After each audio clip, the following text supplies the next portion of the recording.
Assalamualaikum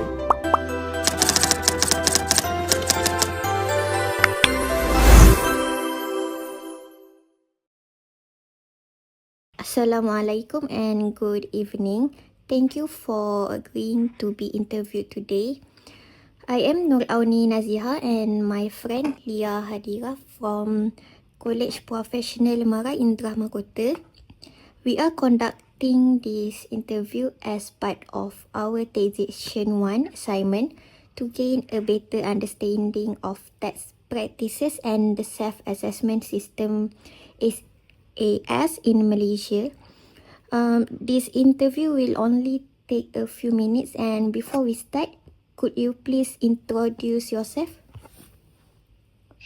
Good evening, and thank you for giving me this opportunity to introduce myself. My name is Nur Aliasha binti Muhammad Iskandar. I have 3 years of experience in the finance department at Ventures Energy Berhad, formerly known as Sapura Energy Berhad, where I was responsible for handling daily financial operations, processing invoice, monitoring account papers and receivable, preparing financial report, and ensuring compliance with company policies and financial procedure. Throughout my career, I have gained hands-on experience using the SAP system for financial transactions, invoice processing, data management, report generation, and maintaining accurate financial records. Okay, thank you. So we continue for the questions to be interviewed. So first question is, can you briefly explain what the self-assessment SAS is? Under the self-assessment system, which is SAS, taxpayers must calculate, assess, and pay their own income taxes before getting assessed by LHDN. So this system encourages self-compliance, while LHDN guarantees the absence of errors through auditing and taxpayer investigations. Okay, so second question. How do individual taxpayers usually respond to their obligations under SAS? Generally, most taxpayers do meet their responsibility through submitting their tax forms on time, maintaining accurate records, and ensuring that the right amount of tax is paid. Some find it difficult because of inadequate tax knowledge. LHDN offers assistance to taxpayers. Third question. What are the most common challenges individuals face under SAS? The main issues that the taxpayers have faced can be described as a lack of knowledge regarding the tax laws, failure to make claims for tax relief and deductions, and poor record keeping skills.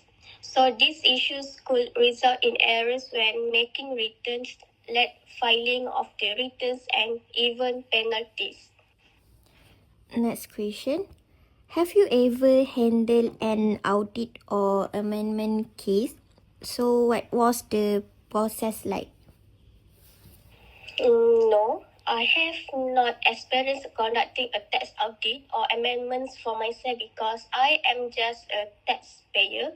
But according to my knowledge, in the event of an audit being performed, the LHDN will require evidence that include income statement, receipts, or any other documentation in order to validate the claims that were included in the tax return. In case any errors or omission are noticed, the taxpayer has to amend the tax return and submit the documents again. Based on the review, LHDN can make the necessary adjustment. Okay, so next question, we continue with my friend Lia Hadira. Okay, for the fifth question, what advice would you give to the new taxpayers or fresh graduates? My advice to new taxpayers and fresh graduates should be to be well versed with their tax obligations and keep records of all their sources of income. So the sources can be salary and additional income. When in doubt, you can always ask for professional help. Okay, for next question, what role does technology play in helping taxpayers comply with SAS? Technology simplifies the process of complying with tax. Using technology where the taxpayer is able to file returns, pay and view their tax details online using systems like MyTax. So technology also assists in keeping accurate records and minimizing tax mistakes. Okay, well, what happens if taxes are filed late or income is underreported under SAS? If taxpayers submit their tax return late, they may be charged penalty by LHDN under the self-assessment system. Taxpayers are responsible for declaring their income correctly, so under reporting income can lead to audits, fines, and additional tax payments. For example, if someone earns income from a side business but does not report it, LHDN may detect the unreported income during an audit and require the taxpayer to pay the outstanding tax together with penalties.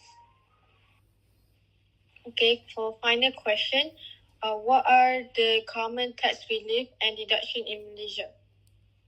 Usually, taxpayer claims personal relief, EPF, and life insurance contribution, lifestyle expenses, medical expenses, and relief for their spouse and children.